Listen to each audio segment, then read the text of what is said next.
नमस्कार प्यारे भक्तों, आप सभी कैसे हैं? हमें कमेंट करके जरूर बताइए। और यदि जीवन में शारीरिक बल की कमी हो, साहस की कमी हो, तो हम उसका अचूक उपाय लेकर आए हैं आपके लिए। जी हाँ, जिनकी शक्ति की कोई तुलना नहीं, जो स्वर्ण पर्वत के समान काया वाले हैं, जो राक्षसों के वन को जलाने वाली अग्नि के समान है, जो ज्ञानियों में सबसे आगे हैं, उन पवन पुत्र वायु पुत्र को मैं कोटि कोटि प्रणाम करता हूँ और उनसे मेरे जीवन के सभी नकारात्मकता को दूर करने के लिए आवाहन करता हूँ। जी हाँ प्यारे भक्तों, इस मंत्र के नियमित श्रवण और जाप से आपके शारीरिक बल, साहस और ज्ञान में वृद्धि होती है। तो आइए श्रवण करें ये दिव्य मंत्र। अतुलित बलधामं हेमशैलाभदेहं दनुजवन् कृशानुं ज्ञानिनामग्रगण्यम् सकल गुण निधानं वानराणामधीशं रघुपति प्रिय भक्तं वातजातं नमामि। रघुपति प्रिय भक्तं वातजातं नमामि। अतुलित बलधामं हेमशैलाभदेहं दनुजवन् कृशानुं ज्ञानिनामग्रगण्यं सकल गुण निधानं वानराणामधीशं रघुपति प्रिय भक्तं वातजातं नमामि। रघुपति प्रिय भक्तं वातजातं नमामि। अतुलित बलधामं हेमशैलाभदेहं दनुजवन् कृशानुं ज्ञानिनामग्रगण्यं सकल गुण निधानं वानराणामधीशं रघुपति प्रिय भक्तं वातजातं नमामि। रघुपति प्रिय भक्तं वातजातं नमामि। अतुलित बलधामं हेमशैलाभदेहं दनुजवन् कृशानुं ज्ञानिनामग्रगण्यं सकल गुण निधानं वानराणामधीशं रघुपति प्रिय भक्तं वातजातं नमामि। रघुपति प्रिय भक्तं वातजातं नमामि। अतुलित बलधामं हेमशैलाभदेहं दनुजवन् कृशानुं ज्ञानिनामग्रगण्यं सकल गुण निधानं वानराणामधीशं रघुपति प्रिय भक्तं वातजातं नमामि। रघुपति प्रिय भक्तं वातजातं नमामि। अतुलित बलधामं हेमशैलाभदेहं दनुजवन् कृशानुं ज्ञानिनामग्रगण्यं सकल गुण निधानं वानराणामधीशं रघुपति प्रिय भक्तं वातजातं नमामि। रघुपति प्रिय भक्तं वातजातं नमामि। अतुलित बलधामं हेमशैलाभदेहं दनुजुवन् कृशानुं ज्ञानिनामग्रगण्यं सकलगुणनिधानं वानराणामधीशं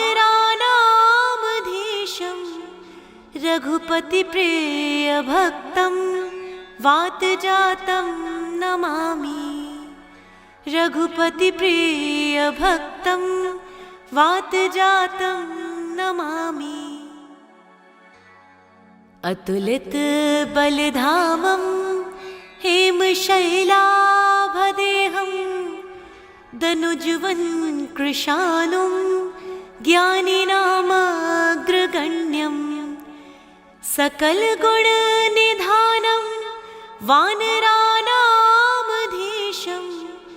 रघुपतिप्रियभक्तं वातजातं नमामि। रघुपतिप्रियभक्तं वातजातं नमामि। अतुलितबलधामं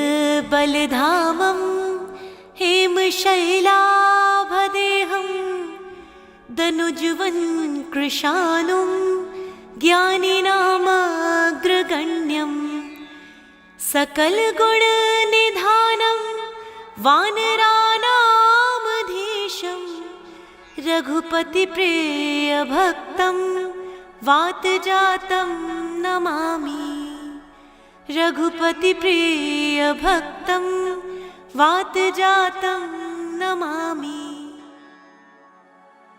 अतुलितबलधामं हेमशैलाभदेहं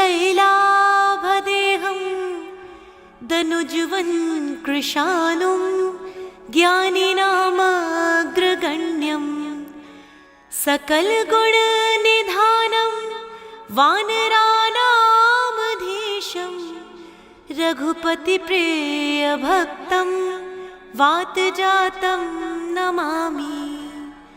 रघुपतिप्रियभक्तं वातजातं नमामि। अतुलितबलधामं हेमशैलाभदेहं दनुजुवन् कृशानुं ज्ञानिनामग्रगण्यं सकलगुणनिधानं वानराणामधीशं रघुपतिप्रियभक्तं वातजातं नमामि।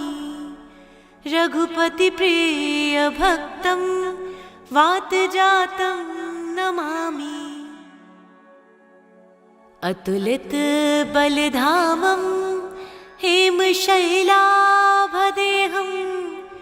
दनुजुवन् कृशानुं ज्ञानिनामग्रगण्यं सकलगुणनिधानं वानराणामधीशं रघुपतिप्रियभक्तं वातजातं नमामि। रघुपतिप्रियभक्तं वातजातं नमामि।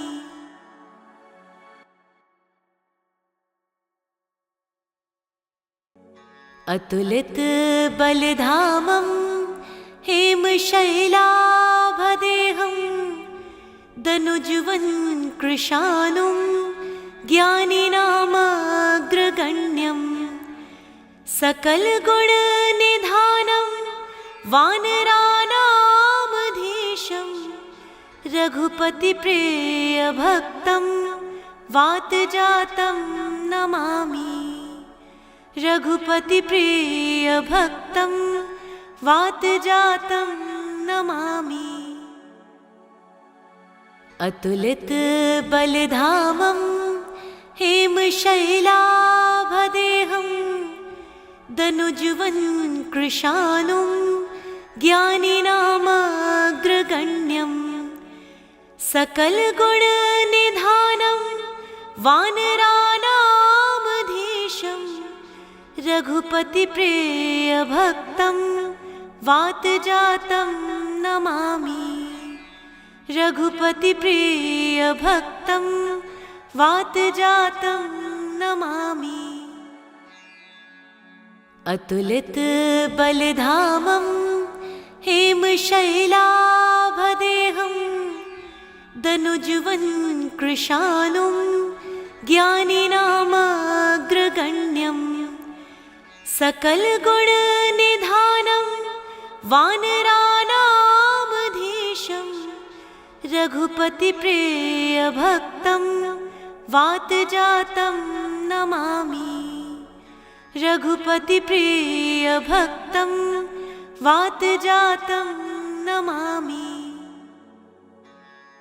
अतुलितबलधामं हेमशैलाभदेहं दनुज्वन् कृशानुं ज्ञानिनामग्रगण्यं सकलगुणनिधानं वानराणामधीशं रघुपतिप्रियभक्तं वातजातं नमामि। रघुपतिप्रियभक्तं वातजातं नमामि। अतुलितबलधामं हेमशैलाभदेहं दनुज्वन् कृशानुं ज्ञानिनामग्रगण्यं सकलगुणनिधानं वानराणामधीशं रघुपतिप्रियभक्तं वातजातं नमामि। रघुपतिप्रियभक्तं वातजातं नमामि। अतुलितबलधामं हेमशैलाभदेहं दनुज्वन् कृशानुं ज्ञानिनामग्रगण्यं सकलगुणनिधानं वानराणामधीशं रघुपतिप्रियभक्तं वातजातं नमामि। रघुपतिप्रियभक्तं वातजातं नमामि। अतुलितबलधामं हेमशैलाभदेहं दनुज्वन् कृशानुं ज्ञानिनामग्रगण्यं सकलगुणनिधानं वानराणामधीशं रघुपतिप्रियभक्तं वातजातं नमामि। रघुपतिप्रियभक्तं वातजातं नमामि। अतुलितबलधामं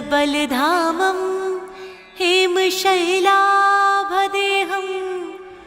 दनुज्वन् कृशानुं ज्ञानिनामग्रगण्यं